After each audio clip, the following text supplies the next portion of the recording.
Here in the Florida Panhandle, Santa Rosa County Sheriff Wendell Hall has been praised for cracking down on illegal immigration. There's just one problem. He isn't allowed to do so. That's the job of the federal government. We don't enforce, federal immigration laws. We're not 287G certified. We have no jurisdiction over that. Instead, Sheriff Hall has been enforcing state laws against illegal immigrants. He raided businesses to find workers who were using other people's Social Security numbers. We simply would go in to enforce the false documentation laws.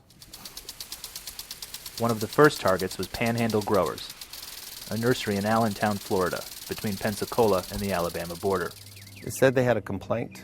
In early February, several police officers showed up at Panhandle and asked to see the work documentation for all employees. And he said that we are not legally required to give them our documents, but they said that that's fine. We'll just arrest them when they leave the property, and we have a helicopter on standby. Now, they didn't tell me that. They told my partner, Glenn.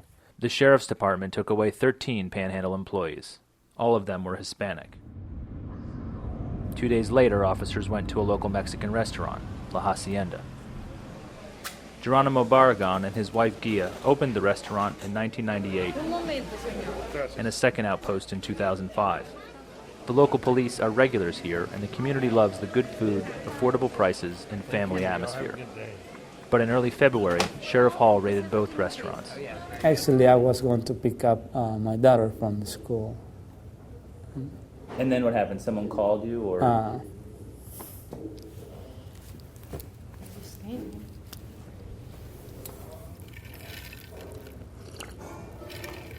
All the customers were asked to leave so the sheriff could check employees' paperwork. Sheriff Hall arrested 10 of Mr. Barragan's employees, forcing him to close both restaurants for 2.5 months. Only one has reopened as he struggles to find enough workers. Mr. Barragan was surprised by the police's actions. So were many residents. Only 3% of Santa Rosa's population is Hispanic. Unemployment is low, as are the crime rates. It's a church-going, friendly community. In fact, residents welcomed immigrants just 4 years ago after Hurricanes Ivan and Dennis decimated the area. Immigrant workers repaired their roofs and helped rebuild the community at a time of great need.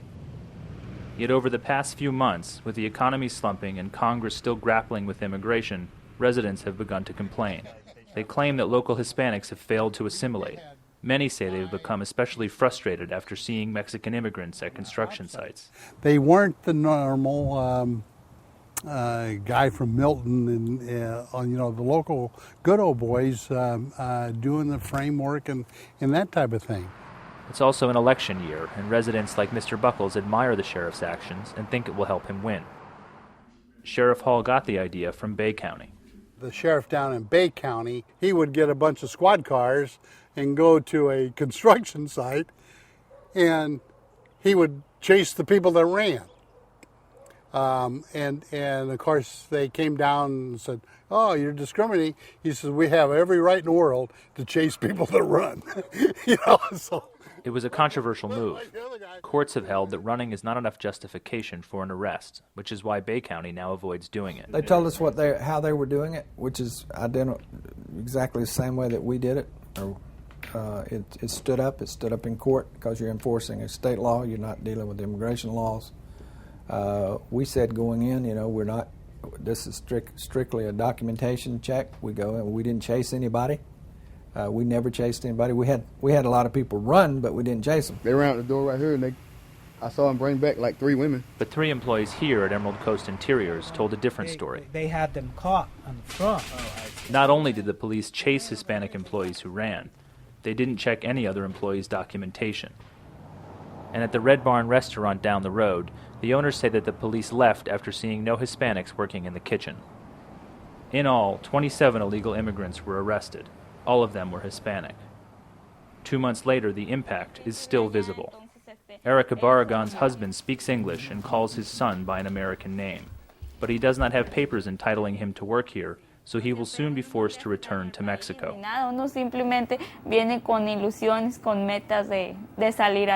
She and many like her will have no choice but to follow. Those who remain avoid driving so they are not caught in traffic stops, and they are afraid to be seen at local businesses. Some consider that a success. And since February, I don't see as many Spanish-speaking people up at the counter getting Western Union money orders. This is America. You have to abide by whatever the rules are. But others have been put off by the effort. Nobody's ever cared up until now. I mean, yeah, like when we need all of our roofs fixed after Ivan, they didn't care. For Mr. Barragan and his family, it's all especially heartbreaking. He and his wife are both now citizens of the United States. They have been in Santa Rosa County for more than a decade. They even founded a church in the community.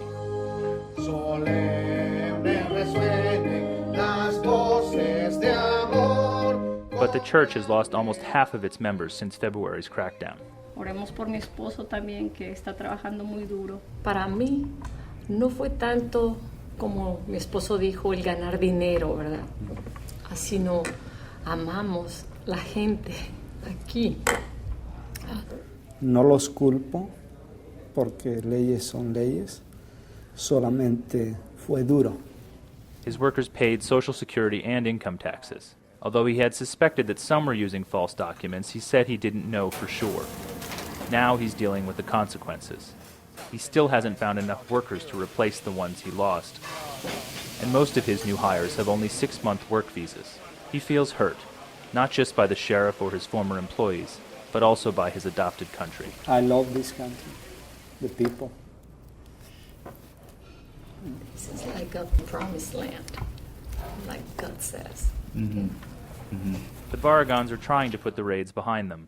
Mr. Barragan has even visited the sheriff to let him know there are no hard feelings. Judging from the long lines in his open restaurant and the signs at the closed one, the community seems supportive. I know it was big here. Everybody was like, "Well, it's closed." Yeah, because I mean that's like a that's really where a ton big, of people like, go. That's yeah. like, I mean, we're a small town, and that's a big part of where people go out to eat. Everybody loves it's Waha. cheap, it's good, and people were nice. But the temporary visas run out in November, and a more permanent solution seems a long way off. Congress will not likely pass new immigration legislation anytime soon.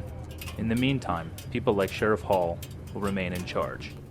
Don't come to this county. Don't steal someone else's Social Security number or their identity and use it. It's a crime. Don't use that false documentation to obtain employment, and they won't have any trouble out of this sheriff.